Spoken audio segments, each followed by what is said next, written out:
Assalamualaikum warahmatullahi wabarakatuh. Perkenalkan, nama saya Royan Ahila Firdaus dari Prodi Hukum Tata Negara STAIMAS Wonogiri semester 5. Di sini saya akan menyampaikan mengenai masail fikih untuk memenuhi tugas proyek penilaian akhir semester mata kuliah masail fikih. Di sini saya akan menjelaskan masail fikih lebih mendetail, lebih dalam tentang sosial budaya yang erat kaitannya dengan kehidupan masyarakat. Sebelum masuk lebih dalam mengenai masail fikih, kita harus mengetahui terlebih dahulu bahwa agama Islam ini datang di dunia, datang menjadi wahyu dari Allah. Ini tidak serta-merta langsung mengubah struktur kehidupan sosial budaya yang ada di masyarakat, enggak. Karena waktu itu Islam datang, ini memang keadaan masyarakat khususnya di Jazirah Arab itu sedang mengalami zaman fatrah, zaman di mana tidak ada utusan. Dari zaman Nabi Isa sampai Nabi Muhammad itu sangat lama tidak ada utusan. Akhirnya mengalami masa yang dinamakan masa jahiliyah, masa kebodohan.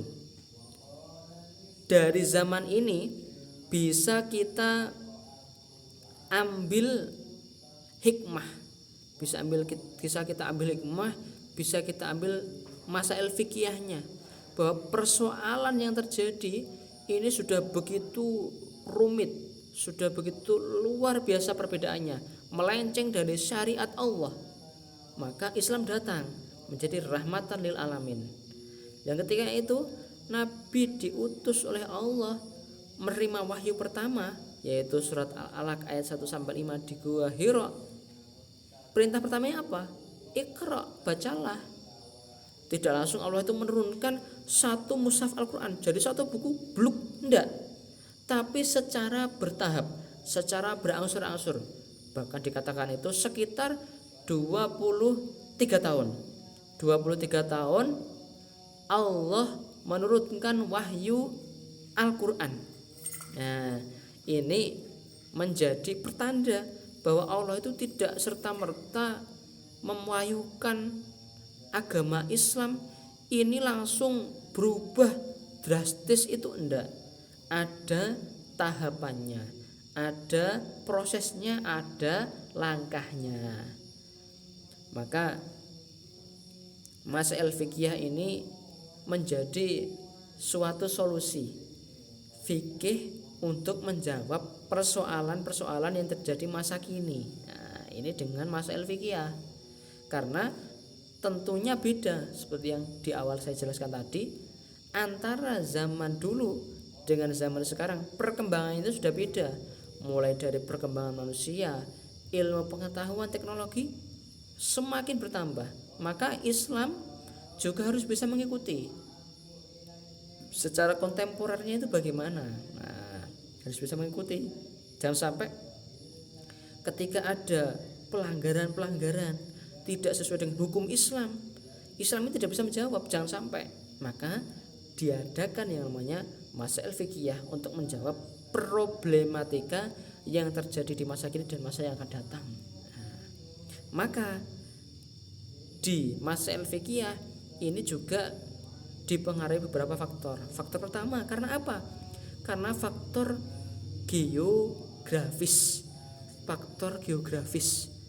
Karena tempat, contoh di Jazirah Arab dengan di Indonesia itu sudah berbeda tempatnya. Di Arab sana gurun, di Indonesia tropis. Nah, beda. Dari Sabang sampai Merauke juga beda di Indonesia pun. Ada yang daerahnya pegunungan, ada daerahnya yang dekat pantai, ada yang dataran rendah dan lain sebagainya. Tentunya di dalam membina umat pasti juga ada sedikit perbedaan-perbedaan. Juga ada sedikit pengkhususan. Tidak bisa disamaratakan. Lah ini peran dari masail fikih untuk menjawab persoalan-persoalan yang ada sehingga didapat solusi terbaik di dalam menjalankan syariat Islam dengan aman, senang dan nyaman. Tentunya itu harapannya dengan adanya masail fikih ini. Itu faktor pertama karena keadaan geografis. Yang kedua, masail fikih karena keadaan manusia yang ada.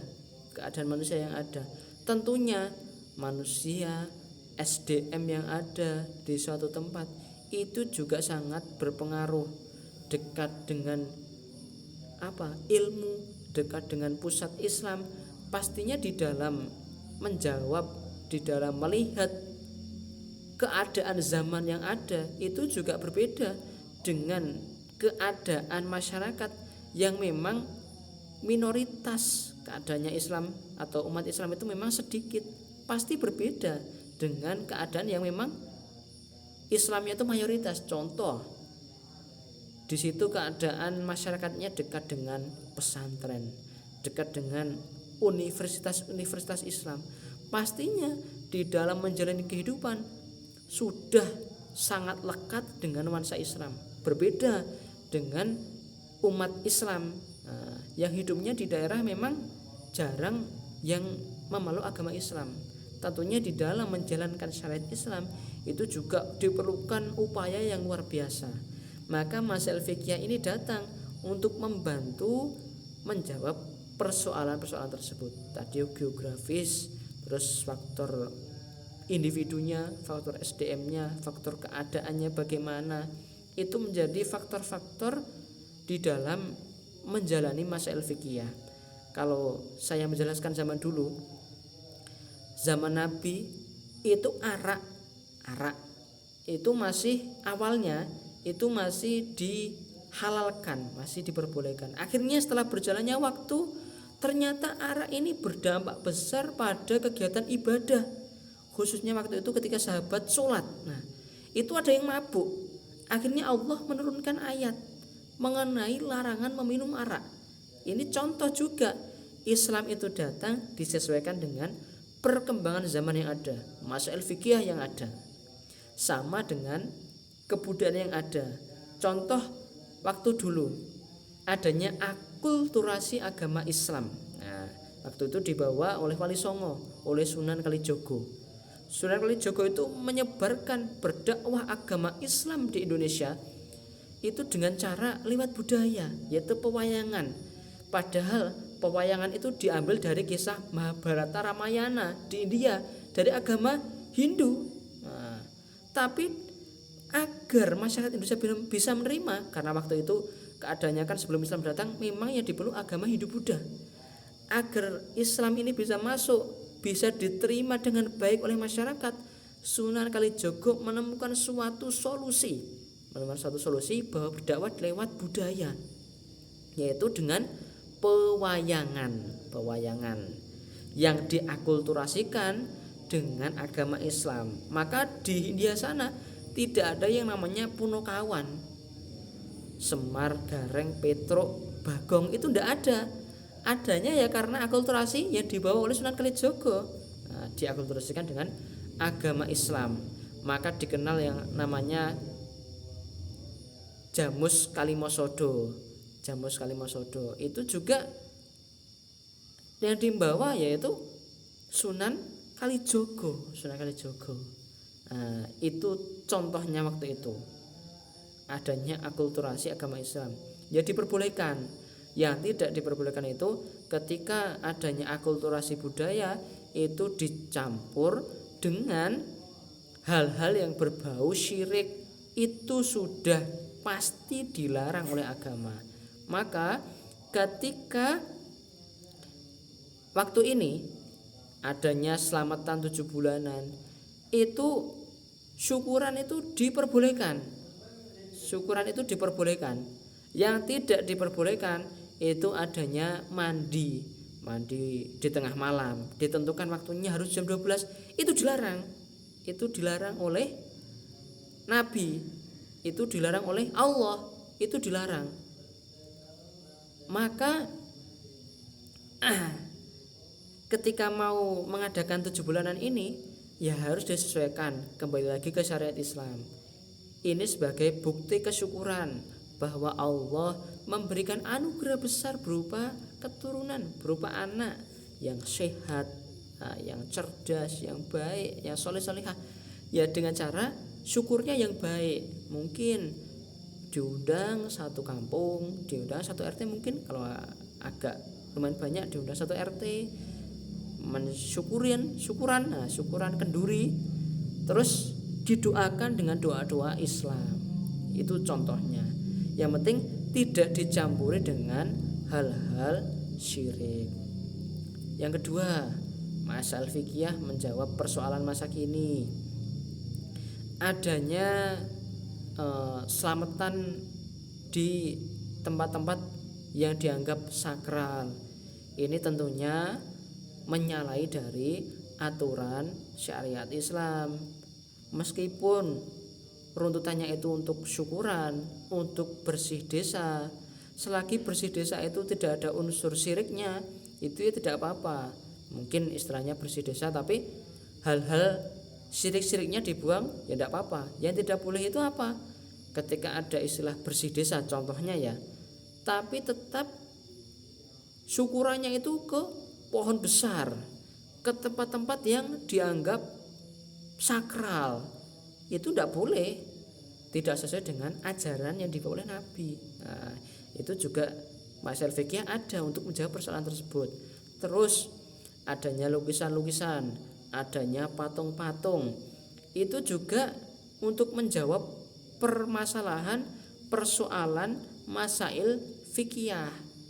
Pastinya patung itu dari zaman dulu dilarang, tidak boleh yang namanya patung, itu nggak boleh. Kok masih nyimpen patung? Bahkan di suatu hadis itu diterangkan, punya gantungan kunci, punya barang yang agak timbul, itu malaikat pun takut untuk masuk rumah tersebut. Padahal bisa saja malaikat membawa rezeki. Nah, itu kan malah sebenarnya kita dapat rezeki karena kita menyimpan barang-barang seperti itu. Akhirnya malaikat yang awalnya diperintahkan Allah membawa rezeki tidak bisa masuk. Nah, karena barang-barang seperti itu. Maka Islam, masalah fikih ini datang untuk menjawab persoalan tersebut agar masyarakat itu jangan sampai masih terbawa sedikit-sedikit tentang syirik. Sebenarnya ada sedikit-sedikit nuansa Islam, tapi karena ada berbau seperti itu, berbau patung, kalau bahasa Jawa itu mentol, ada timbul-timbulnya, itu nggak boleh. Maka Islam datang untuk menjawab persoalan tersebut. Maka mengenai sosial budaya ini kita harus paham betul, harus jeli betul. Jangan sampai kita masih menjalankan, masih mengimplementasikan hal-hal yang sebenarnya dilarang oleh Islam, tapi itu kita anggap biasa. Itu jangan. Kalau memang ya budayanya bagus, tidak ada unsur syirik, nggih monggo, itu dilestarikan, itu diuri-uri monggo. Contohnya gotong royong. Nah, ini saya ngambil gotong royong ini. Gotong royong ini baik karena menjalin kerjasama, kerukunan, kekompakan. Ini juga jadi budaya yang baik, budaya dimiliki Indonesia baik. Gotong royong ini jangan sampai ini lepas. Ini juga gambaran Islam, karena Islam ini datang untuk menyempurnakan agama Islam. Islam ini datang untuk menyempurnakan manusia. Maksud menyempurnakan Islam kan enggak toh. La yadkhulul jannah hatta tu'minu wala tu'minu hatta tahabbu. Kalian tidak akan masuk surga sehingga kalian Islam, sehingga kalian iman, hatta tu'minu wala tu'minu hatta tahabbu. Dan kalian tidak dikatakan iman kecuali kalian saling kasih sayang, saling rukun, saling mencintai. Lah dengan adanya gotong royong ini, adanya kerja bakti bangun rumah, gotong royong bangun jalan, ini akan membuat rasa cinta umat Islam semakin tinggi, semakin luar biasa. Maka masalah fikih sosial budaya ini yang seperti saya terangkan tadi jangan sampai menjadi momok, tapi jadikan menjadi penyempurna agama Islam, sehingga agama Islam ini bisa terus lestari hingga sampai nanti anak turun kita bisa menikmati agama Islam ini. Selesai, cukup saya menerangkan mengenai masalah fikih. Kurang lebihnya saya mohon maaf. Akhirul kalam. Assalamualaikum warahmatullahi wabarakatuh.